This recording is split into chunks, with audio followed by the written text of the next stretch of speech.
yafunye engoye n'abuuka n'agwa wansi naye nga sitegedde ensonga lwaki abuuza.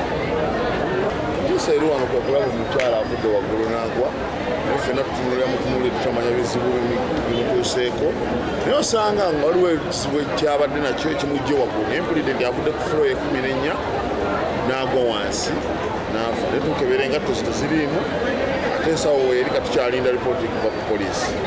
Wakaza usibeekwa wansi naye nga ffe tunategeera ki ekibaddemu.